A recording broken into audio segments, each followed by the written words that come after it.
What if I told you that in a single afternoon, centuries of armored dominance were erased?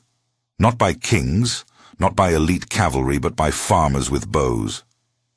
Imagine training your entire life to become a knight, clad in steel, mounted on a warhorse worth a fortune, only to be stopped by a wooden weapon older than your bloodline. This wasn't just a battle. It was a revolution in physics, discipline, and cold strategy. Before we step onto that muddy field, make sure you subscribe and like this video.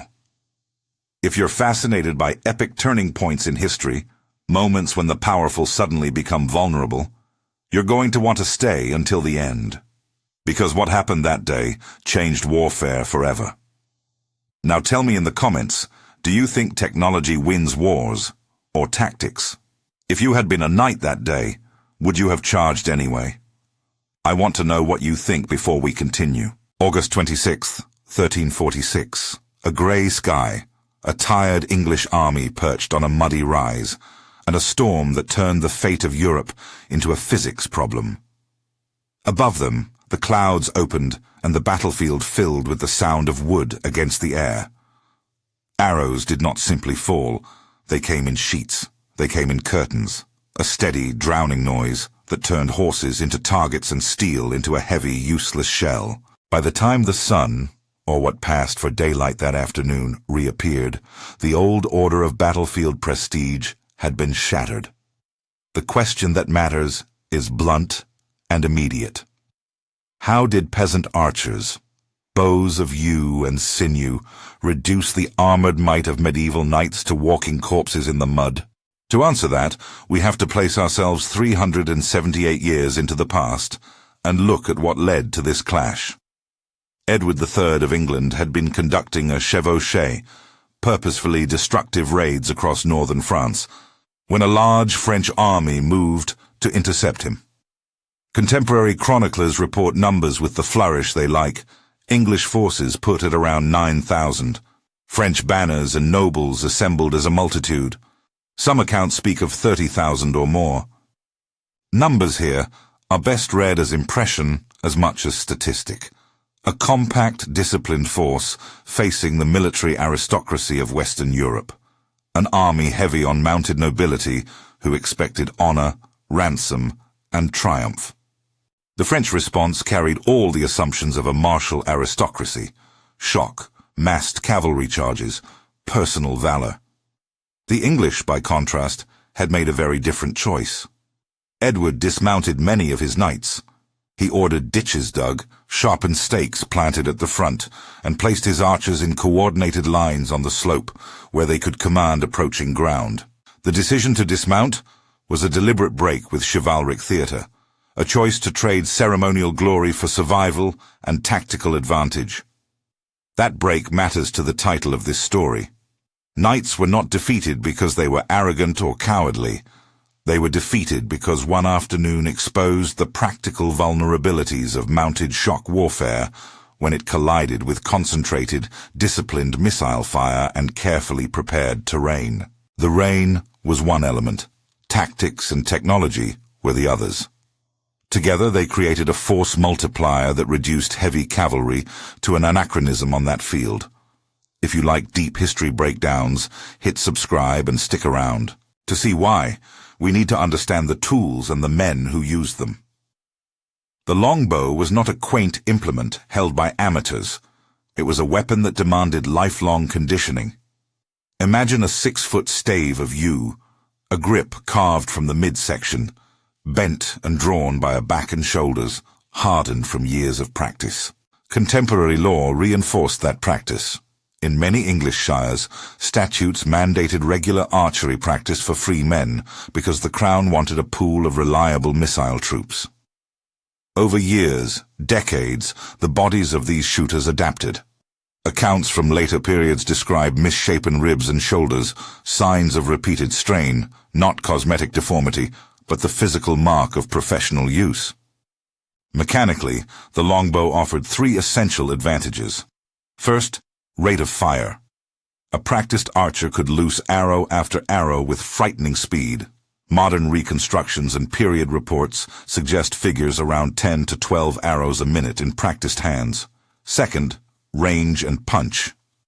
With bodkin or slender, heavy-headed points and well-made shafts, the longbow could send missiles with enough concentrated force to worry armor, piercing chainmail at closer ranges and driving blunt trauma through plate and mail at longer distances. Third, reliability in the field, at least under the right circumstances. Longbow strings and polythene-free construction meant that, with care, a line of archers could keep shooting for sustained periods. Opposing them were crossbowmen, many of them Genoese mercenaries hired for the French side. The crossbow was a different design philosophy. It was powerful, requiring less years of trained musculature to operate effectively, and it could also be fitted with large protective shields, pavises, that allowed the shooter to crouch behind cover while reloading. But the mechanism that made crossbows convenient, the mechanical nut or windlass, also made them slower to reload. Even generous reconstructions placed their rate somewhere in the range of 2 to 4 bolts per minute, depending on the mechanism. That difference sounds small in a tidy lab, but on a battlefield where arrows are landing by the dozen, the difference between a volley per man every few seconds and a volley every half-minute is the difference between creating a wall of force and sending single pebbles at an oncoming storm. Now add weather. Rain is often an incidental footnote in battle narratives until you realize how many fragile systems a storm can break. Strings soaked through lose tension. Wooden crossbow strings swell. Hemp or linen strands slacken. The Genoese crossbowmen, separated from their pavises and hustled forward into the mud by commanders anxious to aid the charge, found their weapons degraded. Contemporary chroniclers emphasize this vulnerability. Some accounts note that the Genoese attempted to fire, found their bolts to be feeble or absent in effect, and then were overwhelmed when English archers answered with a volume of shafts that crossbows, wet and slower, could not match. That small physical detail, string wetness, quickly becomes strategic.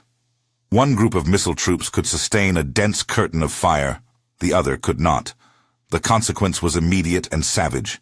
The Genoese, driven forward and unsupported, were crushed under arrow fire, then literally ridden down and trampled by French cavalry attempting to clear a path. In a striking inversion, the French horsemen ended up killing many of their own mercenaries as they sought to break through the tangled front. Chroniclers use the language of betrayal, but the reality is more mundane and more brutal. Panic, confusion, and the need to press a desperate charge over obstacled ground. From that moment, the battle became a repeating pattern of failure. The French cavalry charged again and again. Visualize a series of surges. Glittering banners crest the rise, horses strain, riders lean in, and the English archers send a relentless reply. Stakes and ditches hide in the mud, snagging horses' hooves. When a heavy warhorse is struck by 3 or 4 arrows, it can falter or fall. A single crippling bolt to the eye or face can unseat its rider. When horses collapse, they block the field and convert a mobile charge into a traffic jam of slaughter. Mounted knights, encumbered by armor, find themselves in a clog of fallen beasts and men, not humanoid shock troops, but static targets. Armor, too, had limits. Plate and brigandine could deflect glancing blows, but it could not render a knight invulnerable.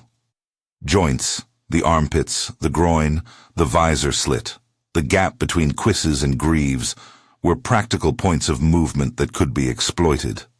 Even a non-penetrating blow could transmit blunt force enough to stun, concuss, or incapacitate a man who then became easy prey. That is an often missed piece of the puzzle. Not every fatality was a clean puncture through mail. Many effective hits were the accumulation of trauma, the loss of a horse, or the shattering of a body's ability to fight. One image haunts the accounts: arrows driven into shields, into mail, into horse flanks. The field littered with shafts that kept coming. English archers did not simply volley and stop. They staged staggered lines to sustain fire. They recycled arrows, picking up sharpened shafts from the ground and reusing them, and they kept the pressure constant. The metaphor of a rain becomes literal in such a scenario. A steady fall of projected wood that obscured vision started to gouge at morale and turned cavalry cohesion into chaos. There is a human microstory in the midst of this systemic change, and it is the blind king of Bohemia. John of Bohemia, by most accounts a venerable warrior who had lost his sight earlier in life, tied himself to his horse and the reins of others and rode willingly into the fight. Chroniclers later gilded his death with legend, that he chose glory over survival, that he sought to redeem an old vow. Whether his motives were bravado, honor, or a simple desire not to be left behind by his peers, the image functions as a moral apex in the narrative. Here is one man, emblematic of the martial code, bound to the old order, eyes absent, but heart still beating toward the old logic of chivalry. And he rides into a storm that no amount of armored dignity can alter. His death is tragic, real, and symbolic. The nobility's ethos met a system that did not care for personal valor. The cavalry charges did not break in a single thunderclap. They failed in repetition. Historians often stress that as many as 16 separate regrets, the records vary, were attempted and poured to nothing. Each charge lost cohesion as it met the combined difficulties of terrain, archery, and film-thick mud. Horses fell and clogged the approach. Knights were pinned, dismounted, or simply too entangled to fight in their customary fashion. Each failure increased the psychological pressure. Nobles who once expected ransom and a return to feasting now faced the probable loss of life. The logic of the ransom economy, where capture and release with payment was often more profitable than death, depended on battlefields where capture was possible. When knights found themselves killed on a mass scale, that economy fractured, and with it, a pillar of the social order. The immediate aftermath was not just a tally of dead and wounded. Contemporary accounts stress the shock felt across European chivalry. The idea that a mass of armored nobles could be neutralized by common archers struck at assumptions of social dominance. Many narratives speak, perhaps with a historian's later flourish, of a psychological earthquake, a loss of confidence in the knightly monopoly of battlefield violence, and the realization that disciplined infantry and projectile weapons mattered in ways nobility had dismissed. But let's step back and be clear. Crécy did not instantaneously render knights useless everywhere. Obsolescence is rarely a single-moment event. What Crécy did do was accelerate a perception and a tactical reassessment. Armies and commanders could no longer assume that mounted charges alone guaranteed tactical victory. The battle highlighted the value of combined arms, defensive preparation, and the strategic use of missile troops. In the longer arc, it opened space for further innovations, more professional infantry formations, different cavalry doctrines, and eventually the adoption of firearms that would render both longbow and heavy cavalry less decisive.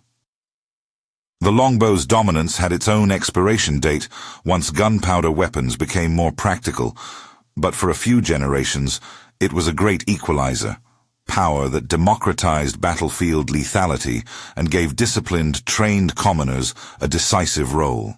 We can pull this apart further, because understanding the mechanics gives us precision on the thesis. A rain of arrows made knights obsolete, not by magical instant, but by exposing the critical vulnerabilities of a system reliant on shock mobility, and the assumption that horses and armor created invulnerability. Begin with terrain and preparation. Edward chose the ground carefully. His men were on the high ground, and preparations included ditches and sharpened stakes to impede and funnel a charge. A horse moving at full gallop needs a certain degree of unbroken space to reach maximal impact. Stakes and trenches interrupt that acceleration. When a charge slows, armor becomes less of a decisive multiplier. The kinetic energy that a charging horse and rider can deliver depends on speed and weight. Slow that speed, and you convert the charge's energy into a slog in which archers can find time to aim, and the horses become vulnerable to multiple concentrated hits. Second, think about the physiological mechanics of weaponry. The longbow's rate of fire is not merely a spectacle. Consider two rates next to each other. Suppose a trained archer fires 12 arrows per minute. A mechanically reloaded crossbowman may only manage 2 to 4 bolts per minute in the course of sustained action. Multiply those rates across hundreds of men, and you create different classes of battlefield effects. A wall of arrows arriving every few seconds from a continuous arc produces a sustained pressure much harder to find gaps in. Crossbows, which were individually powerful, simply could not match the sheer volume in the wet, chaotic lines they faced. Third, the armor-horse nexus. Knights relied on horses as both transportation and force multipliers. A heavy horse could carry a rider to the point of impact and then allow that rider to fight. But horses themselves were vulnerable. Barding, the protective armor for a horse, existed, but it was not universal and added weight and heat. Arrows aimed at horses tended to target less armored areas, flanks, eyes, neck, and the fall of a horse would instantly change a knight's status from cavalryman to infantryman, often without the means to fight effectively on foot, especially when surrounded by mortal enemies. Fourth, human psychology and command control. An army with many proud nobles functions under a different command culture than one with centralized discipline and long experience of coordinated maneuvers. French nobility were desperate for action and honor. The pressure to act could overwhelm the patient application of combined arms tactics. Once panic and confusion set in, perhaps most visibly when cavalry rode over Genoese mercenaries in desperate attempts to reach the English, the chain of command and coordinated maneuver collapsed. Panic multiplies casualties, and once the first wave fails, the next faces higher odds of miscommunication and misselection of approach. This is the analytical spine. Now return to the human scenes that turn tactical insight into slaughter. Picture the Genoese crossbowmen advancing, a proud company of professionals hired for their bolt and shield technique. The rain arrives, and their pavises, large wooden shields used to protect reloading crossbowmen, are unwieldy in churned ground. With the English archers in prepared positions up the slope, the Genoese draw their bolts, send what they can, and find their shots dull. English lines answer quickly and in depth. The Genoese collapse under missile fire, and in the resulting panic, French knights funnel onto them, crushing mercenary ranks with their own momentum and weapons. Contemporary chroniclers treat the event with a fatalist tone: lives lost, contracts broken, mercenaries left at the mercy of their employers' panic. The tragedy is both tactical and moral. Then imagine the charges, first one, then another. 100 banners surge forward, the earth trembling with stamped hooves. Archers release a curtain of shafts. Horses slip in the mud. A spear of wood finds a gap in the mail, a visor, an eye. A horse reels and goes down, taking the rider with it. Then more horses pile into the mess, their strength turned into a barrier that turns triumph into a trap. Knights find themselves buried in a grave of their own making, pinned atop horses that no longer move, and surrounded by relentless archery. Amid these, the blind king's story returns as a human counterpoint. To the English and to later chroniclers, his final charge reads as both noble and tragic. He had chosen to remain with the forces fighting for France, and even without sight, his sense of duty and his personal code equated to action. Tied to his horse and to companion knights, he rode forward into the storm, and his death was emblematic of the bravery that could not alter systemic failures. His example is not a moral judgment on chivalry itself. It underscores the complexity. Valor remains valorous even when tactically misapplied. We should also keep in mind a symbolic anecdote that lingered in later sources. The Black Prince, Edward's son, is said to have taken a banner from a fallen French count, a small moment that later served as a visual emblem of turning fortunes. The exact provenance of the anecdote is thin. Chroniclers like to enshrine gestures into symbols. Still, the image persists because it captures the inversion of status, where symbols of nobility tumbled into the hands of the lowborn or the upstarts who mastered a new kind of force. All of these things, the rain, the ground, the arrow density, the broken cavalry, add up to a new arithmetic of battlefield effectiveness. A noble cavalry charge that used to accomplish annihilation of infantry now found itself in the grind of attrition. Knights were left with three choices: dismount and fight as infantry, attempt another mounted charge across an obstacle-filled field, or retreat. Many attempts at mounted breakthrough failed. Some nobles fought to the last, choosing personal honor over collective retreat. The cumulative effect was catastrophic for the French nobility that day. In the weeks and months after, the political consequences rippled outward. A high number of noble dead, specific figures vary and should be read with care, meant families without heirs, fragmented chains of command, and a blow to the feudal networks that bound land, military service, and social standing. The ransom economy took a hit because fewer captives survived, and because the mental calculus of capturing versus killing shifted. If capture became less likely or less profitable, incentives in warfare changed. That, in turn, had social consequences.